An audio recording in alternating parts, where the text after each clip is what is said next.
Yes, good morning 9th class. आशा करती हूँ बेटा आप सभी ठीक होंगे। आज हमें विज्ञान की कौन सी वर्कशीट करनी है? आपकी वर्कशीट नंबर 64 और ये उसी चैप्टर से चल रही है जो अभी चला हुआ है आपका, ठीक है।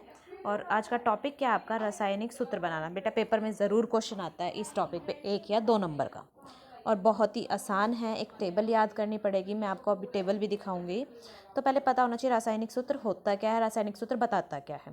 तो यहाँ देखिए बेटा, देखो, किसी यौगिक का रासायनिक सूत्र उसके संगठकों का प्रतीकात्मक निरूपण करता है। किसी यौगिक का रासायनिक सूत्र क्या बताता है? उसके संगठकों का, मतलब कि उस यौगिक में क्या क्या संगठक प्रेजेंट है, ठीक है, क्या क्या संगठक है, किस किस से मिलकर वो बना है, उसका प्रतीकात्मक निरूपण करता है, ठीक है। उसके चिन्हों के बारे में बताता है, प्रतीक होते हैं उनके चिन्ह, ठीक है। इसे लिखने के लिए क्या ज़रूरत पड़ती है? इसे लिखने के लिए उसके संगठकों के प्रतीक पता होने चाहिए और हमें उसकी क्या पता होनी चाहिए? संयोजकता पता होनी चाहिए, ठीक है। संयोजकता की आपकी एक वर्कशीट आई थी पहले ही। संयोजकता होती क्या है? वो KLMN शेल में भर के निकालते हैं, जो सबसे लास्ट में बच जाता है वो उसकी संयोजकता होती है। 1-2 उदाहरण मैं भी समझाऊंगी आपको, ठीक है। एक रासायनिक सूत्र हमें उसमें उपस्थित तत्वों के साथ उन तत्वों के परमाणु तथा आयनों की संख्या भी बताता है। देखो बेटा, आपका पहला क्वेश्चन यही है, क्या है? एक रासायनिक सूत्र क्या प्रदर्शित करता है?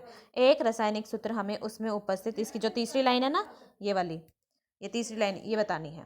एक रासायनिक सूत्र हमें उसमें उपस्थित तत्वों के साथ उन तत्वों के परमाणु तथा आयनों की संख्या भी बताता है, ठीक है। तत्व तो बताता है, तत्वों का परमाणु और आयन की संख्या वो भी बताता है, ठीक है बेटा। 1 नंबर का बहुत इंपॉर्टेंट क्वेश्चन हो गया, रासायनिक सूत्र हमें बताता क्या है। उसके बाद आइए, ये रूल्स आपको पढ़ने की ज़रूरत नहीं है, मैं आपको सीधा रूल्स ये समझाती हूँ कैसे करेंगे आप। देखो, अब देखो, हाइड्रोजन सल्फाइड है। इससे पहले मैं आपको एक टेबल दिखाती हूँ बेटा। ये देखिए, आपको एक इस टेबल के बारे में पता होना चाहिए। मैंने आपको कहा था 1 से लेके 20 तक टेबल याद करनी है। ये देखो, 1 से लेके 20 तक की टेबल है आपकी। ये देखो, सीरीज़ नंबर लिखी हुई है, 1 2 3 4 5 6 7 12 13 14, ठीक है, सीरीज़ नंबर लिखी हुई है। और मैंने याद करवाया था, देखो मैंने बोला था है, ही, ली, बी, ब, क, न, ओ, फ, नी, ना, मैग, ए, सी, फ, स, कल, आर्ग, पोट, कैल। ऐसे ये 20 हैं। 20 तो एटलीस्ट आपको याद होने ही चाहिए। कि अब मैं जैसे आपसे पूछ लूँ फ्लोरीन कितने पे आता है, इनके सिंबल्स देखो, ये आगे नाम भी लिखे हुए हैं। ह मतलब हाइड्रोजन, ही मतलब हीलियम, ली मतलब लिथियम, और बी मतलब बेरिलियम, ऐसे एफ मतलब फ्लोरीन, इनके नाम भी। नी मतलब नियोन, मैग मतलब मैग्नीशियम, एल्यूमिनियम, सी मतलब सिलिकॉन, पी मतलब फॉस्फोरस, एस मतलब सल्फर, AR मतलब आर्गन। तो ठीक है, आपको ये 20 तक टेबल याद ज़रूर करनी है, ही, ली, बी, ब, क, न, ओ, फ, नी, ना, मैग, ए, सी, फ, स, कल, आर्ग, ठीक है बेटा।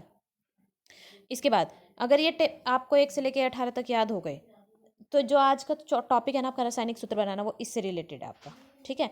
इनकी वैलेंसी होती है बेटा संयोजकता। आपको बताया था नाभिक के अंदर क्या क्या होते हैं, इलेक्ट्रॉन होते हैं, प्रोटॉन होते हैं, सॉरी, प्रोटॉन होते हैं और न्यूट्रॉन होते हैं, और इलेक्ट्रॉन बाहरी कक्ष में घूमते हैं, ठीक है। ये चीज़ बताई थी, ये था नाभिक, ठीक है। नाभिक के अंदर प्रोटॉन था, न्यूट्रॉन था, और जो इलेक्ट्रॉन जो है वो बाहर चक्कर लगा रहे होते हैं, ठीक है। फिर वो भरे कैसे जाते हैं वो भी बताया था, KLMN शेल में इनको भरा जाता है, ठीक है बेटा।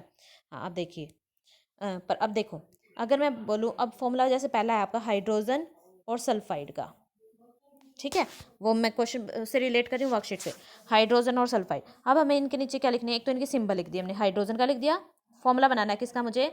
हाइड्रोजन सल्फाइड का। हाइड्रोजन का सिंबल हो गया S, सल्फाइड का सिंबल हो गया S, ठीक है।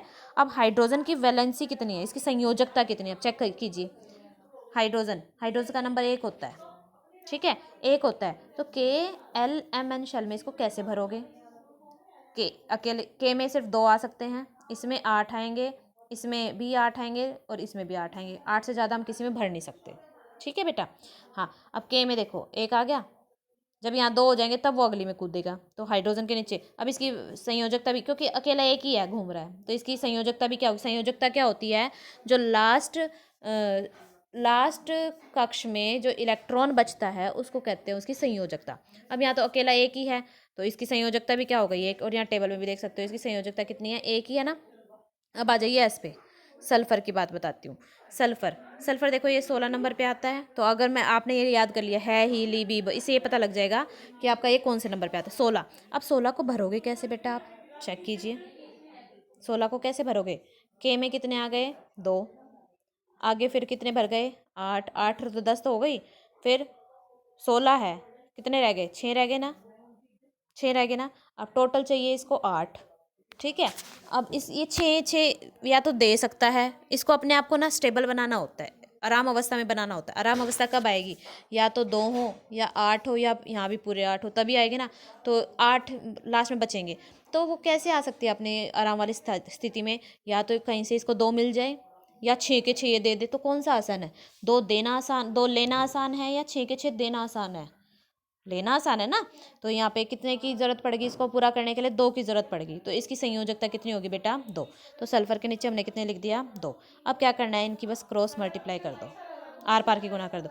एच के साथ तो कितना आ गया, 2 आ गया, और एस के साथ कितना आ गया, 1 आ गया। तो क्या फॉर्मूला बन गया, H2S। ठीक है बेटा। अब आ जाइए अगले पे, कार्बन डाइऑक्साइड। अगला फॉर्मूला देखिए, देखो पहले वाला पता लग गया ना, H2S कैसे बना। अब आ जाइए कार्बन डाइऑक्साइड पे।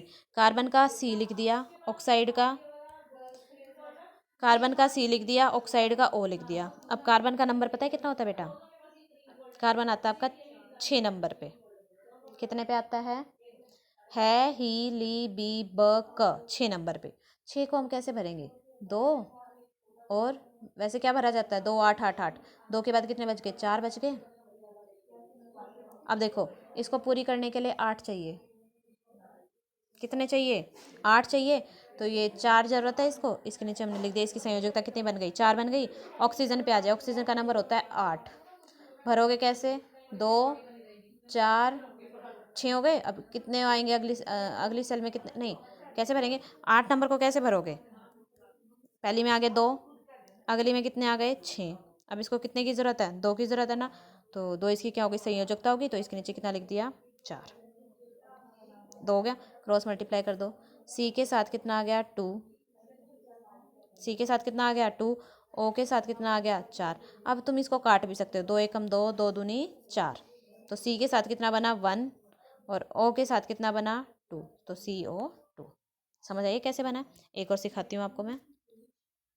मैग्नीशियम क्लोराइड पे आ जाते हैं।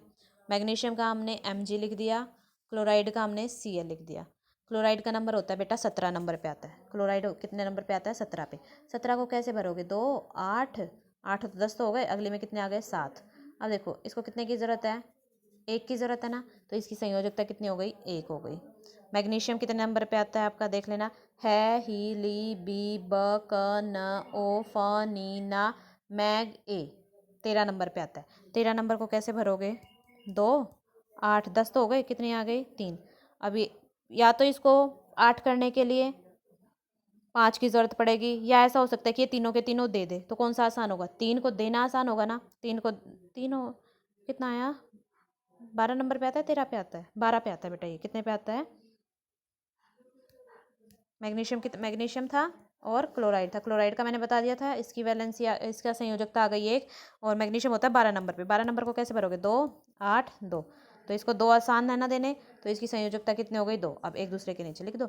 Mg के साथ तो 1 आ गया, 1 लिखो ना लिखो, चलो मैंने 1 लिख भी दिया। Cl के साथ कितना आ गया, 2। समझ आई। और इसको किस में बंद कर दो, एक फॉर्मूले में, ऐसे लिखते रासायनिक सूत्र।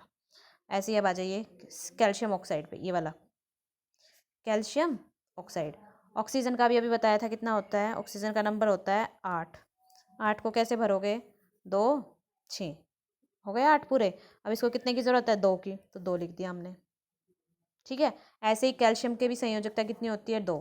फिर क्रॉस मल्टीप्लाई कर दो, Ca। अब देखो कट रहे हैं ना दोनों, 2 एकम 2 2 एकम 2, कट गया ना। Ca के साथ भी 1 आ गया, O के साथ भी 1 आ गया, तो क्या फॉर्मूला बन गया, CaO। ठीक है बेटा। साइड वालों पे आइए, आयनिक यौगिकों के सूत्र के उदाहरण पे। अब देखो पहला है, ये आपको कुछ याद करने पड़ेंगे, वो बताती हूँ क्या है। सोडियम है कार्बोनेट, देखो क्या फॉर्मूला है, सोडियम कार्बोनेट। कार्बोनेट का तुम्हें फॉर्मूला एज इट इज याद रखना है, CO3। और इसकी सोडियम का तो हम निकाल लेंगे, लेकिन जो ये कंपाउंड्स हो जाते हैं ना, यौगिक हो जाते हैं, इनका हमें इनका जो संयोजकता होती है वो हमें एज इट इज़ याद रखनी है। जैसे CO3 की होती है 2, कितनी होती है 2। सोडियम का नंबर होता है बेटा 11, 11वें नंबर पे आता है। 11 को कैसे भरोगे, 2 8, कितने की जरूरत आ गई 1। अब ये 1 दे सकता है ना इजिली, 1 दे दिया, तो इसकी संयोजकता भी कितनी आ गई, 1 आ गई। अब इसको क्रॉस मल्टीप्लाई कर दो, Na के साथ कितना आ गया 2, और CO3 पूरा अकेला फॉर्मूला था वो कितना बन गया 1। समझ आइए बात। अब आगे आइए, एल्यूमिनियम सल्फेट, एल्यूमिनियम लिख दिया, सल्फेट का तुम्हें फॉर्मूला पता होना चाहिए, क्या होता है इकट्ठा SO4। ठीक है, एल्यूमिनियम का नंबर था 13, 13 था तो कितना भरोगे 2 8 3, 3 देने हैं इसको, तो इसकी वैलेंसी कितनी आ गई, संयोजकता कितनी आ गई 3 प्लस। और प्लस माइनस चार्ज कब आता है बेटा पता है तुम्हें, जब देते हैं। अब ये 3 एक्स्ट्रा है ना इसके पास, 3 एक्स्ट्रा है, इसको 3 देने हैं, जब दे देते हैं तो प्लस आ जाता है, और जब लेते हैं तो माइनस आ जाता है। अब ये लेगा कितने 2। सल्फेट पे पता होना चाहिए क्या फॉर्मूला होता है -2। कार्बोनेट पे, कार्बोनेट का जो CO3 था उस पर भी जो संयोजकता थी वो कितनी थी -2। सल्फेट पे भी कितनी है -2। अब फॉर्मूला लगा दो, Al के साथ कितना आ गया 2, और SO4 के साथ कितना आ गया 3। समझ आइए। एक और करवा देती हूँ, कैल्शियम, ये वाला कैल्शियम हाइड्रोक्साइड, हाइड्रोक्साइड में किस किस से मिलकर बना है, हाइड्रो ऑक्साइड, ये हाइड्रोजन और ये ऑक्साइड, ये पूरा अकेला फॉर्मूला है। OH पे हमेशा कितना होता है -1, Ca पे कितना होता है कैल्शियम पे 2, कर दो क्रॉस मल्टीप्लाई, Ca के साथ तो 1 आ गया, और पूरे OH के साथ कितना आ गया बेटा आपका 2। तो Ca, अब एक को लिखो ना लिखो फिर वो अलग हो जाता है, CaOH 2। ठीक है बेटा,